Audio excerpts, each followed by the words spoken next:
ସବୁଠାରୁ ଗୋଟେ ମଜା କଥା କହିବି ମାନେ आजिकल जो ट्रेंडिंग चलती सब ट्रेंडिंग प्राणी आज किए कहले ए मार्केट रे जे कि भारी फेमस अच्छी कुकुर आपन कहे हाँ कुकुर ट्रेंडिंग अच्छी कौन प्रोब्लेम कौन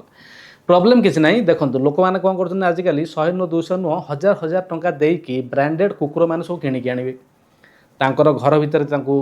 जगह देवे रहा बेड उपर शुआइबे एसी कार रे बुलेबे कोई आपनकर किसी असुविधा अच्छे ना मोर असुविधा किसी ना असुविधा ना मुझे गोटे जिनस जनवाई चाहूँगी कथा कहवाई चाहूँगी ये कथाटी हूँ कुकुर हूँ गोटे अपवित्र प्राणी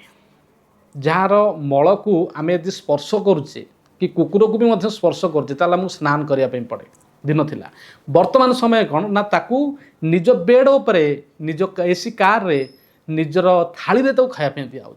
आउ सी जिते बड़े मलत्याग करुँच सफा भी से मनुष्य करुँच मालिक से मालिक तो नुह सी निजे चाकर कुकुर हूँ मालिक तेणु मानविकता निजर मरी मरी जाउछि लोक माने अज्ञान स्थिति की गति करी जाउछंती जो जिनसटा उचित नुहे से जिनसटा आगे करेंगे आ जोटा उचित से जिनसटा छाड़देवे आपको कह भक्ति करूँ भगवान शरणागत हूँ टे नाम जप करूँ कि गीता भागवत पढ़ु ये सब जिन रुचि ना रुचि हूँ तार उल्टाटा कुकुर पशिबे अन्य को ठकिबे चोरी करेंगे अन्य को देखे निजक सजेकी ये सब जिन लोक मैंने बेसी प्रवीण किंतु भल जिनस को एक्सेप्ट करवा मन भर आसू ही नहीं ये हूँ आज गति।